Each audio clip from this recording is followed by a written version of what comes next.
Welcome to Ask Colleen, Spiritual Solutions for Life Situations. I'm Colleen St. and I will be the host for this podcast. My aim is to provide you with the guidance and support through life's challenges, spiritual development, change, healing, and growth. Drawing from over 2 decades of experience as a spiritual practitioner, I will share my wisdom and offer answers to the questions that may weigh heavy on your heart and your mind. Remember that you are not alone, you are capable, and the light within you is unstoppable.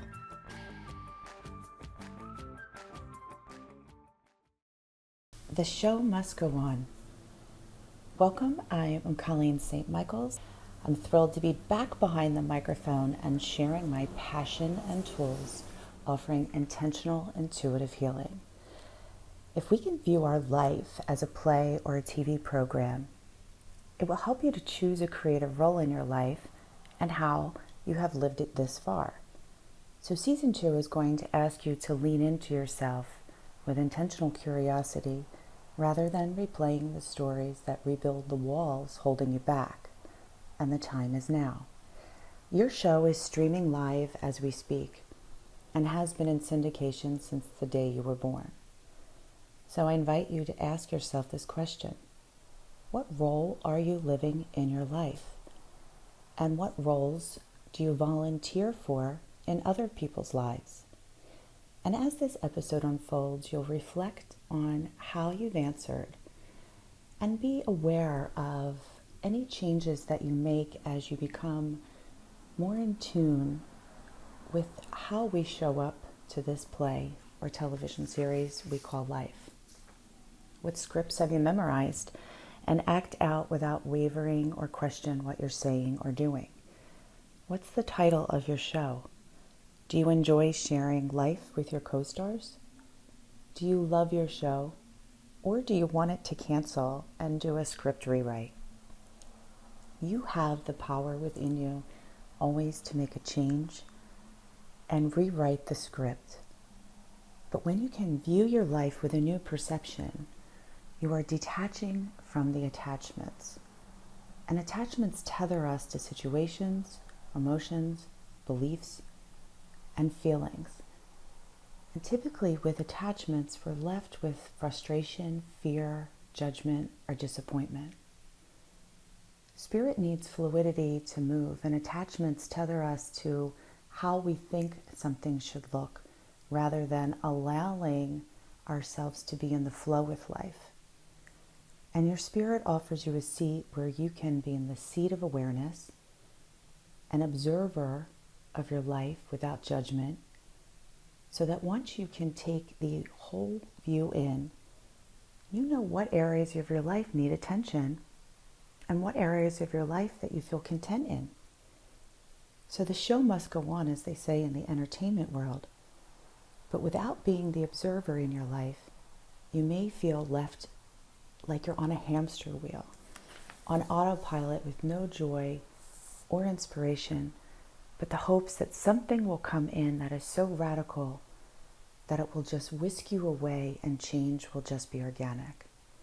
We need to be a participant in that wisping away. We need to wisp ourselves away from the confusion. And as we're reflecting back on that first question, what role do I play in my life? Am I the director? Am I the lead? Do I feel like housekeeping? Have I abandoned my play and consistently keep jumping into other people's plays and ignoring what's happening in mine? So there's no quick fix to a long-running narrative. Taking thoughtful steps of awareness into what you want will help you to step into that director seat, and recognizing that it's taken many years to form these patterns of belief. So when you become aware, they become the scissors of life that cut through the cords that these patterns hold within our systems. It becomes challenging when we're always left in the mind. We're beings of wholeness, mind, body, and spirit, so we need all of those components working harmoniously with one another. When we feel we are detached or too much in that mental space, that's where autopilot kicks in. It's like a robotic motion of life. And then we have those glimpses of, I just want to follow this, or I really want this. It's that soul speak inside that constantly is nudging us to listen. But it's always going to be with love and consistency. Because as Source knows, we are Source beings. The universe is aligned with us on a Source level. It is us that need to declutter the humanness and step into that leadership role in our life. And you are the creator of your play. And that may be hard to grasp if you're feeling lost and showing up to too many roles that you consciously or unconsciously showed up for. But don't find joy in doing so. The beautiful thing about the present moment is that the past is the past, and everything can shift every day. We can choose every breath as an opportunity to exercise that choice and make small shifts within our thinking, actions, and awareness that align us to embrace a creative new project. You're the creative new project. The time is now. When I was going through my shift, I always felt frustrated because I was obsessed with reading. I just had so much information. I had so much written work. I just dove into, I needed to learn how. I needed to know what was going on. So I have an enormous amount of information, but I still was in the mental space. And that's when I needed to escape from. I needed to get out of my head. So all this information I was gathering was all mental. I was identifying with it. I was feeling it. I was living the discomfort of it, but I never understood the how. I didn't understand how I got so confused. So how do I understand how to get unconfused? It was this like hamster wheel, this trap. So I understood very clearly that I was a woman of action.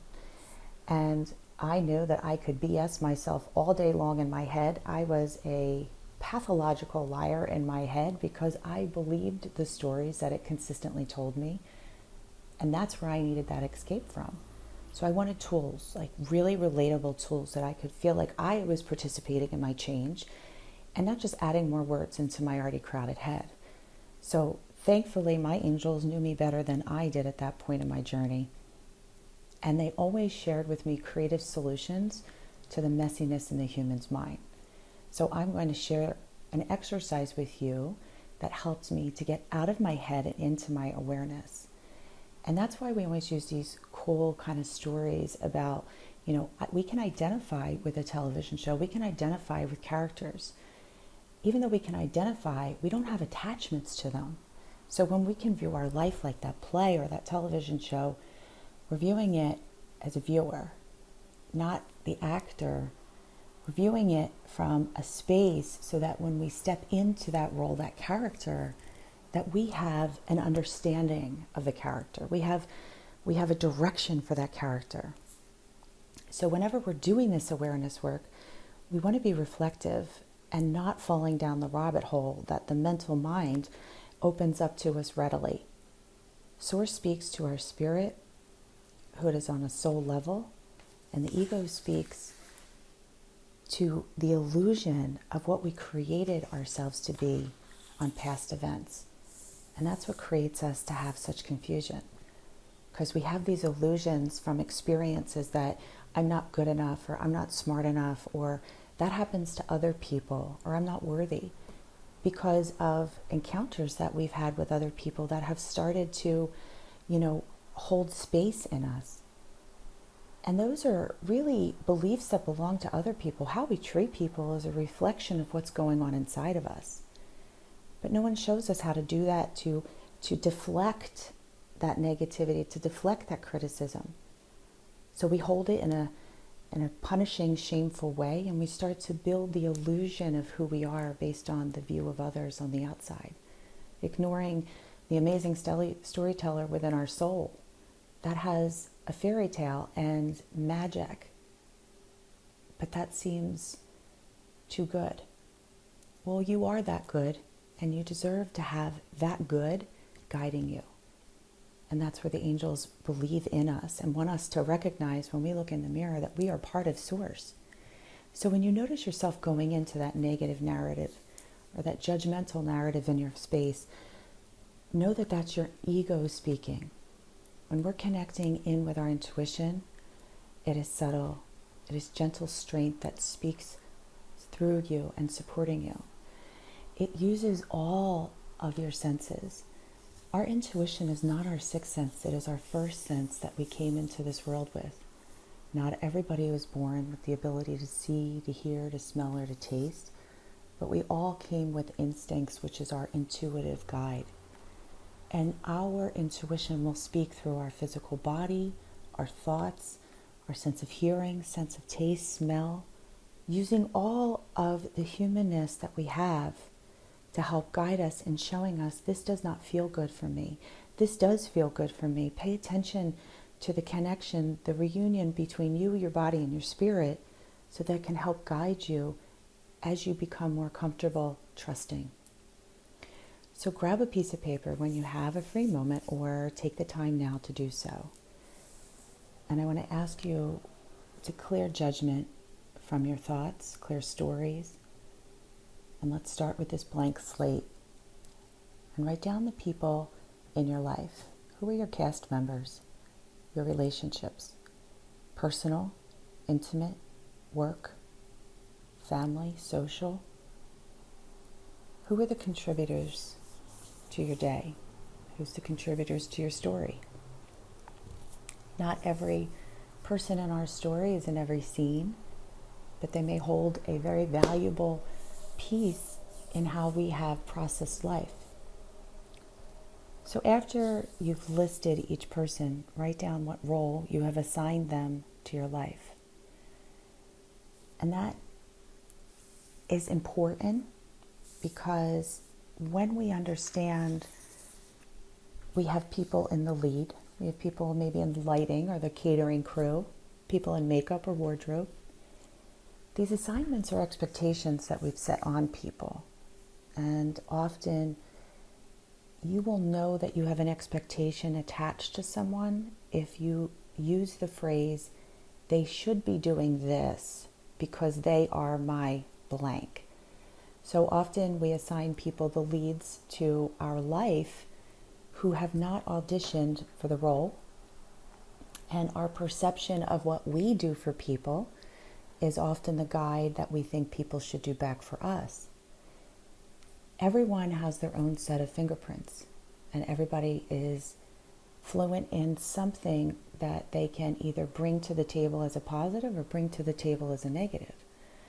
So we have to identify what roles have we assigned people.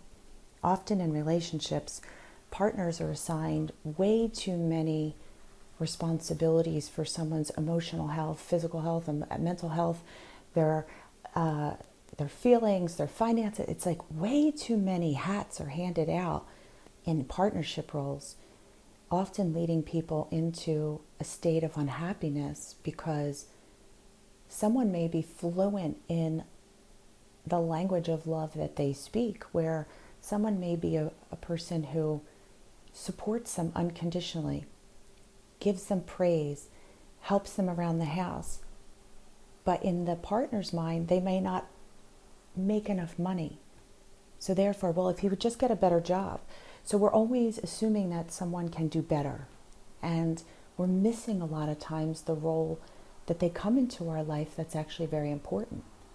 There's also people who have no business having that role because they have no skill set or capabilities to emotionally handling it. Often we give people too many emotional roles.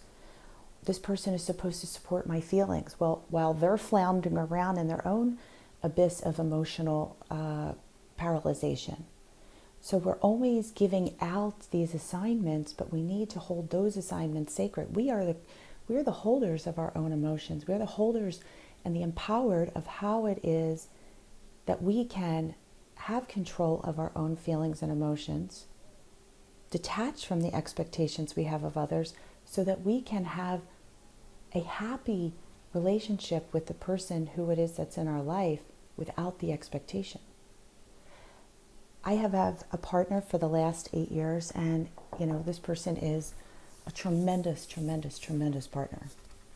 And I know his role in my life as the lead.